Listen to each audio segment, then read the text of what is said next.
मेरे साथ cyber alert हर शनिवार रात 10 बजे सिर्फ डीडी न्यूज पर।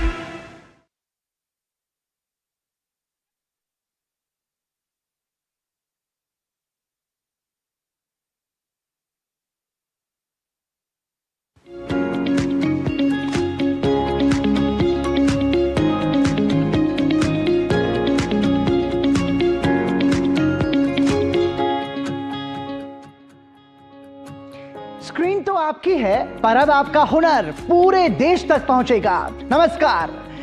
डिजिटल दुनिया में जिन क्रिएटर्स ने अपने हुनर से रील्स को रियल बनाया, लाइक्स को लाइव बनाया और फॉलोअर्स को फैमिली, आज वही टैलेंट पहुंच रहा है टीवी की सबसे भरोसेमंद स्क्रीन पर। डीडी न्यूज लेकर आया है क्रिएटर्स कॉर्नर, एक ऐसा मंच जहां सोशल मीडिया इन्फ्लुएंसर्स सिर्फ कंटेंट नहीं दिखाते बल्कि अपनी कहानी, क्रिएटिविटी और कमिटमेंट भी शेयर करते हैं।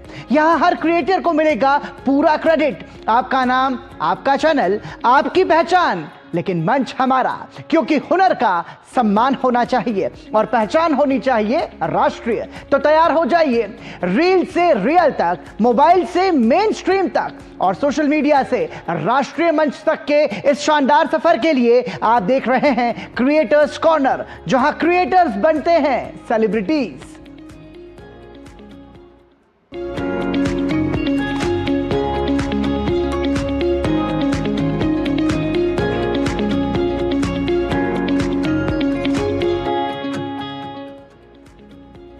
दिसंबर 1971 भारत पाक युद्ध अपने चरम पर था और अरब सागर की लहरों के बीच एक कहानी लिखी जा रही थी जो सिर्फ युद्ध की नहीं बल्कि कर्तव्य और सर्वोच्च बलिदान की मिसाल बन गई। यह कहानी है भारतीय नौसेना के युद्धपोत आईएनएस खुकरी की और उसकी कमान संभाल रहे थे कैप्टन महेंद्र नाथ मुल्ला।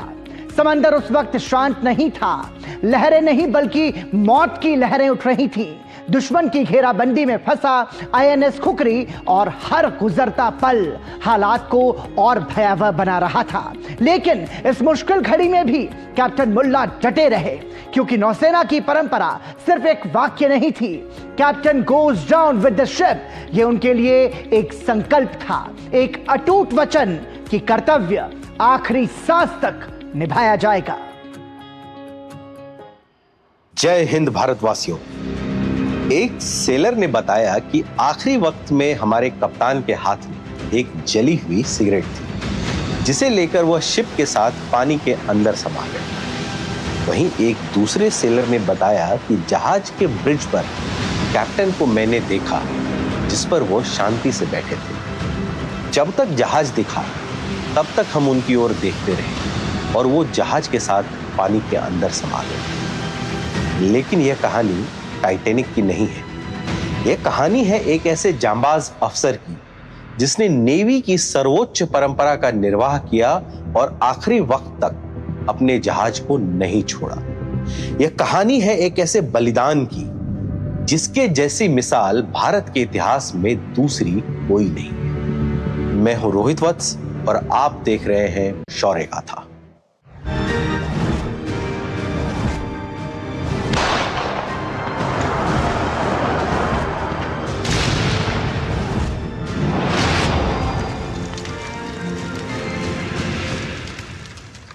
इस एपिसोड में हम बात करेंगे 1971 की जंग में हुई उस ऐतिहासिक घटना के बारे में, जिसके एक हफ्ते के अंदर ही भारतीय सेनाओं ने पाकिस्तान को घुटने टेकने पर मजबूर कर दिया था। हम बात करेंगे कैप्टन महेंद्र नाथ मुल्ला और उनके युद्धपोत आईएनएस खुकरी की। 1971 में जब भारत और पाकिस्तान के बीच जंग का माहौल तैयार हो रहा था, तब दोनों देश हर कीमत पर एक विक्ट्री एज लेकर चलना चाहते थे। वह अपनी तैयारी को कुछ इस कदर पूरा करना चाहते थे कि दुश्मन कहीं ना कहीं मात तो जरूर खाएगा। जब भारत ने अपना एयर स्पेस बंद किया था तो पाकिस्तान ने अपनी नेवी को एक्टिवेट कर दिया। पाकिस्तान ने फ्रांस से खरीदी हुई अपनी शार्क यानी पीएनएस हंगोर को अरब सागर में तैनात कर दिया। पीएनएस हंगोर का काम भारतीय युद्धपोतों पर नजर रखना और जरूरत पड़ने पर उन पर प्रहार करना था। मीडिया रिपोर्ट्स की माने तो इंडियन नेवी को यह पता था कि अगर जंग शुरू हुई तो पाकिस्तान अपनी सबमरीन से मुंबई पोर्ट पर डॉक्ड भारतीय वॉरशिप को निशाना बनाना शुरू कर देगा। इसीलिए वेस्टर्न नेवी कमांड ने यह फैसला लिया कि कई वॉरशिप्स को मुंबई डॉक से निकालकर अलग अलग जगह पर तैनात किया जाएगा। इसी क्रम में 2 और 3 दिसंबर के बीच एक फ्लीट को मुंबई से बाहर निकाला गया। हालांकि तब भारतीय नौसेना को यह पता नहीं था कि पाकिस्तान की पनडुब्बी पीएनएस हंगोर ठीक उनके नीचे बेहद शांत तरीके से मौजूद है। हालांकि अभी जंग का ऐलान नहीं हुआ था, इसीलिए हंगोर ने भी कोई हरकत नहीं की। 4 दिसंबर 1971 को ईस्टर्न और वेस्टर्न फ्रंट पर भारत और पाकिस्तान के बीच में एक भीषण जंग छिड़ गई और इस जंग का एक ही उद्देश्य था, ईस्ट पाकिस्तान जो आज बांग्लादेश है उसको आजादी दिलाना। इसी बीच हंगोर जो अरब सागर में ही मौजूद था उसको एक टेक्निकल दिक्कत का सामना करना पड़ा। ऐसे में समंदर के अंदर मौजूद सबमरीन को सतह पर आना ही पड़ गया। हंगोर ने पाकिस्तानी नौसेना को सिग्नल भेजने की कोशिश की, जिसे भारतीय नौसेना ने इंटरसेप्ट कर लिया और उसकी लोकेशन का पता भी लगा लिया। पाकिस्तानी सबमरीन दीव के आसपास के इलाके में समंदर में मौजूद थी। भारतीय नौसेना की वेस्टर्न कमांड ने उसे नष्ट करने के लिए ऑपरेशन ट्राइडेंट के तहत ही एक मिशन लॉन्च कर दिया। इस मिशन की जिम्मेदारी कैप्टन महेंद्र नाथ मुल्ला के नेतृत्व में आईएनएस कृपाण और आईएनएस खुकरी को सौंपी गई। इन शिप्स का एक ही उद्देश्य था, पीएनएस हंगोर को ढूंढना और उसे नष्ट कर देना। इससे पहले भारतीय नौसेना ने इसी ऑपरेशन के तहत पीएनएस खैबर और पीएनएस मुहाफिज को कराची के पास और पीएनएस गाजी को विशाखापत्तनम के इलाके में डुबो दिया था। खैर, वापस अपनी कहानी पर लौटते हैं। 8 दिसंबर को कैप्टन मुल्ला के नेतृत्व में 14th स्क्वाड्रन की एक फ्रिगेट आईएनएस खुकरी और आईएनएस कृपाण पीएनएस हंगोर की खोज में द्वारका से रवाना हुई। 9 दिसंबर की सुबह दोनों शिप्स उस इलाके में पहुंच गई जहां से पनडुब्बी का सिग्नल मिला था। इन दोनों शिप्स ने काफी देर तक इलाके में चहलकदमी की और हंगोर को खोजने की हर कोशिश की। हालांकि इनके सोनार सिस्टम की काबिलियत इतनी ज्यादा नहीं थी कि यह काफी दूर मौजूद किसी भी सबमरीन को इंटरसेप्ट कर ले। वहीं पीएनएस हंगोर, जिसे पाकिस्तान ने फ्रांस से खरीदा था, उस समय की अपग्रेडेड वर्जन की सबमरीन थी, जिसके कारण यह सबमरीन कई किलोमीटर से भारतीय शिप्स को आसानी से इंटरसेप्ट कर सकती थी। कैप्टन मुल्ला काफी देर तक पाकिस्तानी सबमरीन को लोकेट करने की कोशिश करते रहे, लेकिन सफल नहीं हुए। शिप पर मौजूद क्रू मेंबर्स याद करते हैं कि वो दोनों शिप्स को जिग-जैग वे में चला रहे थे ताकि दुश्मन के हर वार को नाकाम किया जा सके, जिसका उन्हें फायदा भी मिला था। इसी बीच पीएनएस हंगोर को भारतीय शिप्स की मौजूदगी का पता चल गया। समय रात के 8:45। हंगोर के कमांडर तस्नीम अहमद ने अपने क्रू को आदेश दिया कि दोनों शिप्स पर टॉर्पीडो से हमला किया जाए। पीएनएस हंगोर ने अपना पहला टॉर्पीडो लॉन्च किया। इसके निशाने पर था आईएनएस कृपाण। हालांकि जिगजैग वाली स्ट्रैटेजी ने काम किया और कृपाण दुश्मन के हमले से बच निकला। इस हमले से हंगोर की लोकेशन का तो पता चल गया, लेकिन जब तक भारतीय दल कोई कार्रवाई करता, हंगोर ने एक और टॉर्पीडो लॉन्च कर दिया। इस बार उसके निशाने पर था आईएनएस खुकरी। यह टॉर्पीडो सीधे जाकर खुकरी से टकराया और उसमें एक बहुत बड़ा छेद हो गया। जो लोग उस शिप पर तैनात थे और सुरक्षित बच गए, उन्होंने बाद में बताया कि उस समय एक परंपरा बन गई थी कि शिप के लोग ध्यान से रेडियो पर समाचार सुना करते थे। जंग चल रही थी तो सभी का ध्यान युद्ध के अपडेट्स पर होता था। ऐसे में उन्होंने याद किया कि एक जोरदार धमाके से उनका ध्यान टूट गया। इस दौरान रेडियो से आवाज आई, यह आकाशवाणी है। ये बात पूरी होती इससे पहले कैप्टन मुल्ला अपनी कुर्सी से नीचे गिर गए। उनका सर लोहे के हैंडल से लगा और खून बहने लगा। उन्होंने तुरंत खुद को संभाला और अपने जूनियर्स को आदेश दिया कि पता करो कि क्या हुआ है। पीएनएस हंगोर के इस हमले से आईएनएस खुखरी को खासा नुकसान हुआ था। उसमें लगातार पानी भरने लगा। शिप पर मौजूद क्रू को यह तो श्योर हो गया था कि जहाज डूबने वाला है। ऐसे में कैप्टन मुल्ला ने सबसे पहले वेस्टर्न नेवी कमांड के चीफ को यह मैसेज भेजने की कोशिश की। हालांकि समय नहीं था। कैप्टन मुल्ला ने अपने क्रू को कहा, अबैंडन द शिप, जहाज खाली कर दो। उन्होंने आनन फानन में अपने साथियों को बचाने की भरपूर कोशिश की और खुद शिप के ब्रिज पर खड़े हो गए। ब्रिज किसी भी फ्रिगेट का सबसे ऊंचा फ्लोर होता है, जो समंदर से काफी ऊपर होता है। हालांकि खुखरी में पानी कुछ इस कदर भर रहा था कि ब्रिज की सतह के बराबर पानी कुछ ही देर में पहुंच गया। कैप्टन मुल्ला ने भरपूर कोशिश की कि उनके साथ मौजूद क्रू को बचा लिया जाए। कहा जाता है कि शिप का बॉयलर रूम पूरी तरीके से नष्ट हो गया था। इसी कारण से यह जहाज पूरी तरह से टूट भी गया था और करीब 3 मिनट में ही पूरा शिप डूब भी गया। डूबने से पहले शिप पर मौजूद क्रू ने कैप्टन मुल्ला को भी जहाज छोड़ने के लिए रिक्वेस्ट किया। आमतौर पर ऐसा माना जाता है कि शिप का कप्तान अपने शिप को किसी भी हाल में नहीं छोड़ सकता। हालांकि ऐसा कोई नियम नहीं है, लेकिन यह एक अनकही परंपरा है। इसको टाइटैनिक की उस घटना से भी मिलाते हैं जब उसके कप्तान ने अपने शिप को छोड़ने से इनकार कर दिया। दुनिया भर की नेवी इस परंपरा का पालन करती है। इसी परंपरा को ध्यान में रखते हुए कप्तान महेंद्र नाथ मुल्ला ने शिप छोड़ने से इनकार कर दिया। उन्होंने जितना ज्यादा से ज्यादा लोगों को बचाया जा सकता था उन्हें शिप से उतारा और आखिर में ब्रिज के ऊपर एक हैंडल पकड़कर खड़े हो गए। कहा तो यह भी जाता है कि उनके पास एक लाइफ जैकेट थी जो उन्होंने अपने एक क्रू मेंबर को दे दी और शिप के साथ ही देश के लिए अपना सर्वोच्च बलिदान सुनिश्चित कर दिया। तारीख 9 दिसंबर, समय 8:50 और दीव से करीब 64 किलोमीटर की दूरी पर आईएनएस खुखरी समंदर में डूब गई। कहा जाता है कि कैप्टन मुल्ला के साथ इस शिप में 174 सेलर और 18 ऑफिसर्स भी वीरगति को प्राप्त हो गए। इनमें करीब 67 लोग बचे थे, जिन्हें 14 घंटे के बाद बचाया गया।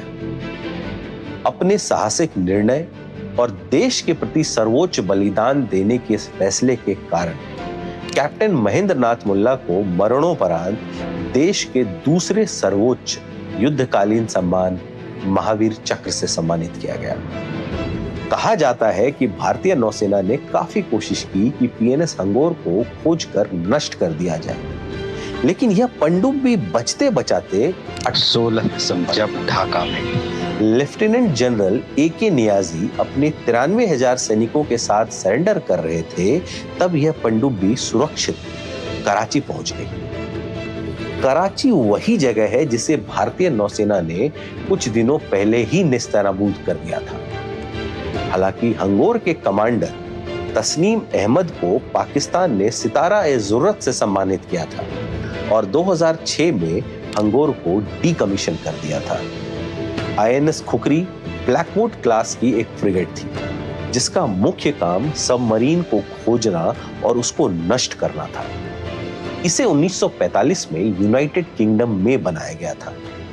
इस शिप में Limbo anti submarine mortar, depth charge, 40 millimetre और 20 मिलीमीटर गन के साथ साथ पुराना ASDIC सोनार सिस्टम लगा हुआ था।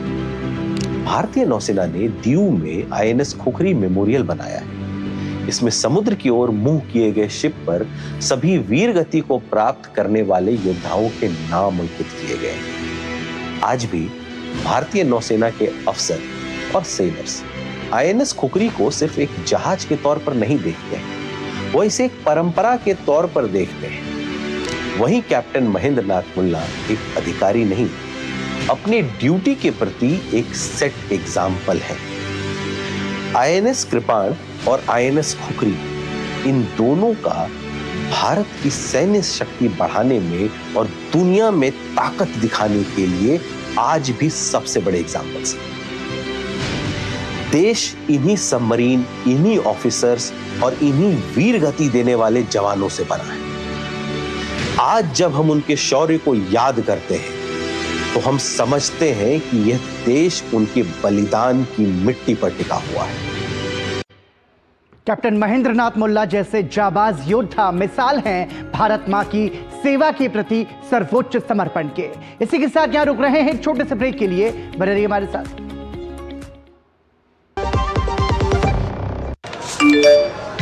कम समय में ज्यादा मुनाफा, बस एक क्लिक में, कमाल है।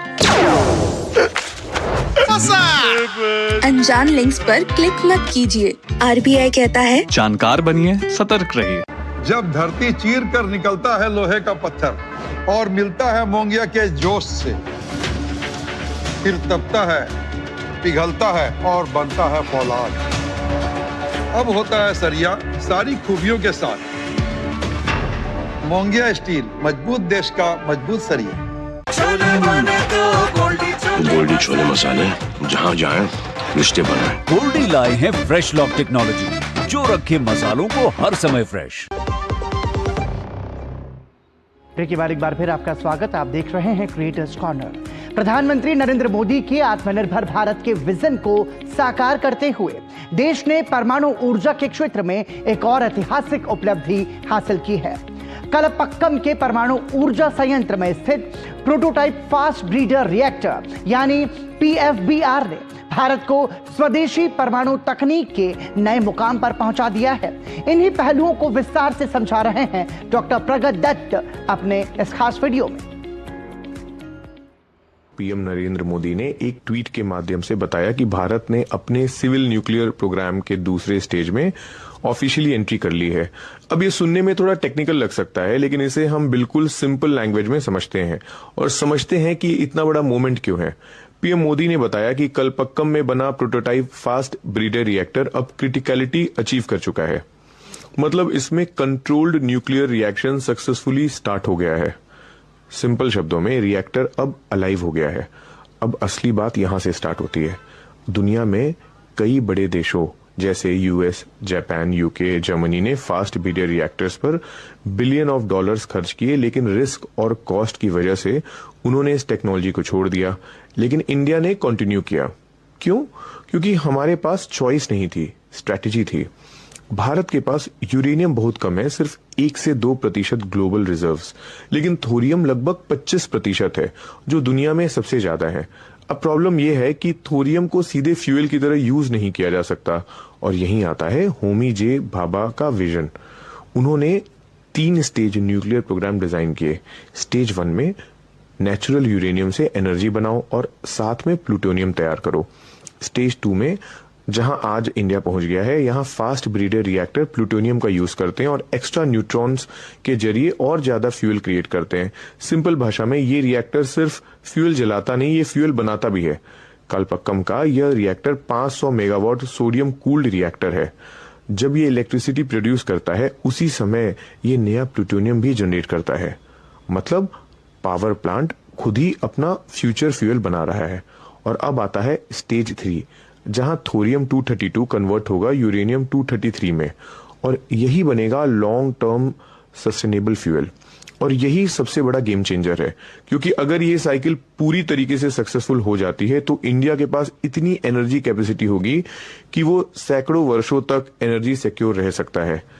सिंपल चेन समझिए, पहले आता है यूरेनियम, फिर आता है प्लूटोनियम, फिर आता है थोरियम, फिर आता है यूरेनियम 233। आज जो अचीवमेंट हुई है वो सिर्फ एक रिएक्टर की सक्सेस नहीं, ये एक्चुअली उस 70 साल पुराने विजन का रियलाइजेशन है जो इंडिया को एनर्जी इंडिपेंडेंस की तरफ ले जा रहा है। और सच में ये एक प्राउड मोमेंट है पूरे देश के लिए। हाथ में डमरू, बदन पर भस्म और आंखों में शिव तांडव की ज्वाला। जब अघोरी महाकाल की धुन में डूबता है तो समय भी थम सा जाता है। ये सिर्फ गीत नहीं, भक्ति, शक्ति और रौद्रता का एक अद्भुत संगम है जो समर्पित है उस महाकाल को जो भक्तों के रक्षक भी हैं और काल के भी काल हैं। आधुनिक संगीत की धुनों पर सजी ये प्रस्तुति शिव भक्ति को एक नए शक्तिशाली अंदाज में सामने लाती है।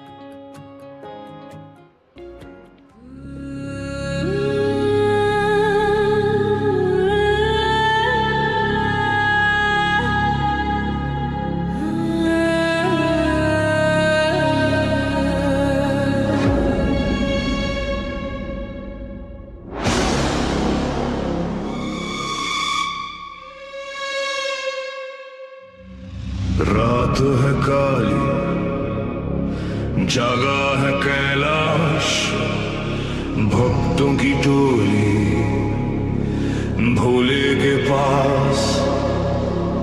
भस्म लगाए बैठा है काल, जिसकी जटा में है गंगा की ढाल।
पार कर दे बेड़ा सबका तू पार। हर हर महादेव, हर हर महादेव।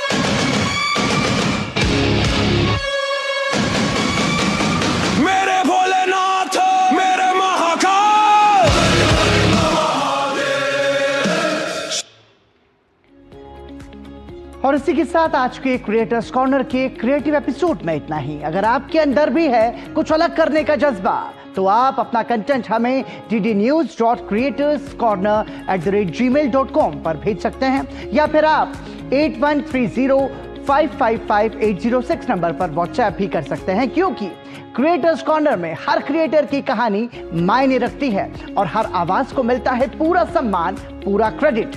अगले एपिसोड में फिर मिलेंगे नई सोच, नए चेहरों और नए क्रिएटिव उड़ान के साथ। क्रिएट करते रहिए, प्रेरित करते रहिए और देखते रहिए हमारे साथ क्रिएटर्स कॉर्नर सिर्फ डीडी न्यूज पर।